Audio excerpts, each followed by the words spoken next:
வழக்கமா செய்யற மாதிரி முட்டைத்தொக்கு செய்யாம கொஞ்சம் வித்தியாசமா செஞ்சு பார்க்கலாமா?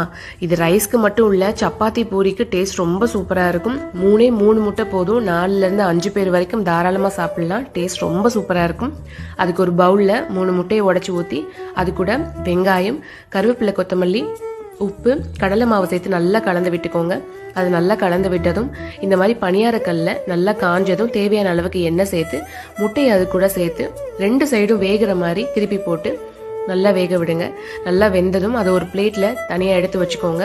இப்போ ஒரு பேன்ல தேவையான அளவுக்கு எண்ணெய் சேர்த்து அது கூட சோம்பு, வெங்காயம், உப்பு, கருவேப்பிலை சேர்த்து நல்லா வதக்கி அது கூட புதினா, தக்காளி சேர்த்து அதையும் நல்லா வதக்கிக்கோங்க. இப்போ ஒரு கரண்டி இஞ்சி பூண்டு பேஸ்ட் சேர்த்து பச்சை வாடை போற வரைக்கும் வதக்கி விட்டு அது கூட ஒரு கரண்டி கரம் மசாலா, 1 ஸ்பூன் தனி மிளகாய் தூள் சேர்த்து நல்லா வதக்கி மசாலா வேகிறதுக்கு கொஞ்சம் தண்ணி சேர்த்து நல்லா கலந்து விடுங்க. இந்த கன்சிஸ்டன்சி வந்ததுக்கு அப்புறம் நம்ம எடுத்து வச்ச முட்டை பணியாரத்தை அது கூட சேர்த்து ஒரு 10 நிமிஷம் லோ ஃப்ளேம்ல மூடி வச்சீங்கன்னா மசாலா எல்லாம் உள்ள இறங்கிரும். இது ஓப்பன் பேன்லயே நல்லா வதக்கி கடைசியில பொடியா நறுக்கின கொத்தமல்லி தூவி நல்லா சுட சுட சர்வ் பண்ணீங்கன்னா சூப்பரான முட்டைத்தொக்கு ரெடி.